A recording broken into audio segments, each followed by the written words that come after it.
Imagine standing on a mountain, surrounded by hundreds of voices shouting against your faith, all eyes fixed on you, waiting to see if your God is real, and then fire falls from heaven.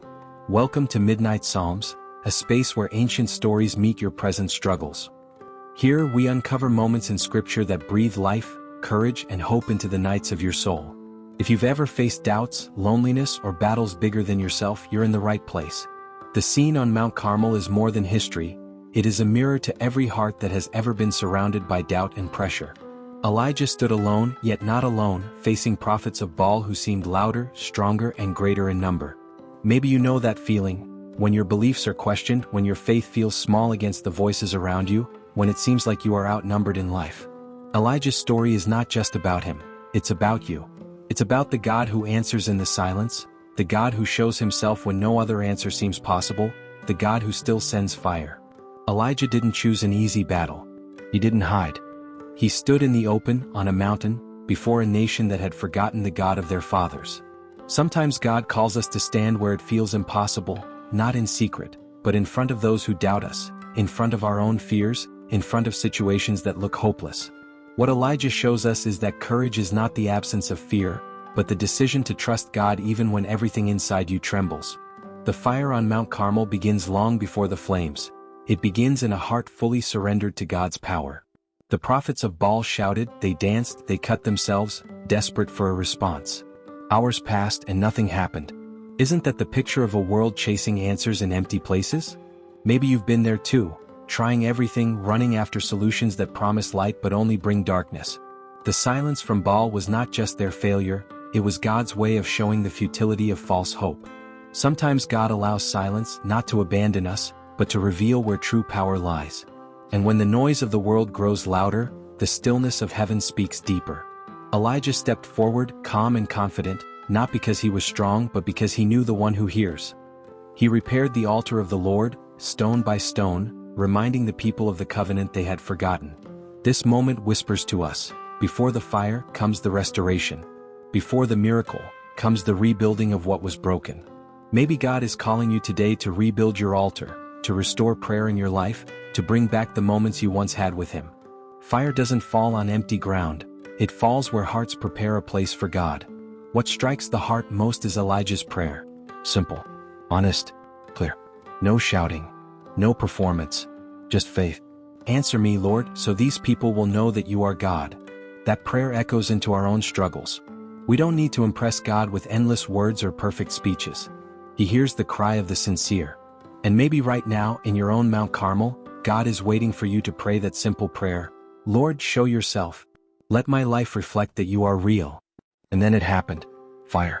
Not just a spark, not just light, but fire that consumed everything. The sacrifice, the wood, the stones, the water. The fire of God leaves no doubt. It does not partially work. It completely transforms. When His presence touches our lives, nothing remains the same. That fire is still real today. It may not fall visibly from heaven, but it falls into broken hearts, into weary souls, into empty lives. And when it comes, it consumes fear, it consumes doubt, and it leaves only faith. The people who once wavered fell on their knees, crying out, "The Lord, He is God." This is the power of a God who reveals Himself. He doesn't just prove something to Elijah, He awakens a nation. Maybe your testimony, your fire, your encounter with God will awaken those around you. Never underestimate what God can do through one life fully surrendered. Elijah was only one man, but he became the voice that turned a nation back to truth. You may feel small, but with God, you can carry light into the darkest places. Sometimes we want the fire without the weight, the victory without the battle, the miracle without the altar. But Elijah's story shows us that the fire comes after the faith, after the prayer, after the trust. What if your delay right now is not a denial, but preparation for fire? What if God is waiting for the exact moment when His answer will not just bless you, but reveal His power to many? The silence before the fire is not wasted. It is the space where faith grows deeper roots. And here lies the heart of this story. It was never about Elijah. It was always about God. Elijah disappears into the background, and what remains is the fire, the altar, the people's cry. This reminds us that our lives, our victories, our answered prayers are not about making our name great, but about showing that He is God. When you stand on your Mount Carmel, remember, it's not about proving yourself but about pointing to Him who answers with fire. So, as you listen to this story, think about your own altar. Think about the areas of your life that need rebuilding, the prayers that need to rise again, the faith that needs to be rekindled. God is still the same. The fire of His Spirit still burns. And maybe tonight He is whispering to you, bring it all to me. Lay it down. Trust me. Because when God sends His fire, nothing can stand against it. And in your silence, in your waiting, in your battles, He is still the God who answers. If you are enjoying this video, please like, subscribe, and hit the notification bell to help this channel reach more people. Now let's continue. The fire on Mount Carmel was not just a moment of spectacle, it was a declaration of identity. For too long, the people had been torn between two opinions, wavering between Baal and the Lord. Isn't that the same struggle we face today? How often do we try to walk with one foot in faith and the other in compromise, hoping to satisfy both? Elijah's challenge was clear. If the Lord is God, follow Him. The fire didn't just prove God's power, it demanded a decision. And that decision is still before us. Who will you follow when the voices around you pull in every direction? When God sent the fire, He wasn't just showing His strength, He was showing His mercy. He didn't abandon His people to deception, but called them back with undeniable evidence of His presence. That is the heartbeat of the gospel. God could leave us lost, but He chooses to reveal Himself again and again, pulling us back when we wander. Maybe you've drifted, maybe your heart feels far, but Mount Carmel reminds you, God's fire is not to destroy you, but to draw you closer, to awaken your heart, and to bring you home. Notice this, Elijah didn't need to compete with the prophets of Baal in noise or performance. While they screamed and bled, he simply prayed. This teaches us something powerful. Our faith doesn't have to be loud to be strong. Sometimes the greatest victories come from the quiet trust of a heart that knows God hears. You don't need to exhaust yourself proving your faith to the world. You need only to believe and let God do what only He can.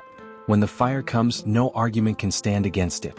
Think of the water Elijah poured over the sacrifice, 3 times until everything was soaked. Humanly speaking, he made the miracle harder. But spiritually, He made it undeniable. Sometimes God allows extra weight, extra impossibility in your situation, not to crush you, but to magnify His glory when the answer comes. If your mountain feels soaked, if your altar seems too wet for fire, take heart. God specializes in the impossible. The heavier the water, the brighter His fire will shine. The story of Mount Carmel is not a relic of the past. It's a prophetic picture for today. In a world filled with noise, idols, and false promises, we need hearts like Elijah's. Hearts willing to rebuild the altar, willing to stand even when alone, willing to trust God until the fire falls. And maybe you are called to be that voice in your generation. You don't need to be perfect, you don't need to be popular, you just need to be surrendered. Because one person with God is always the majority.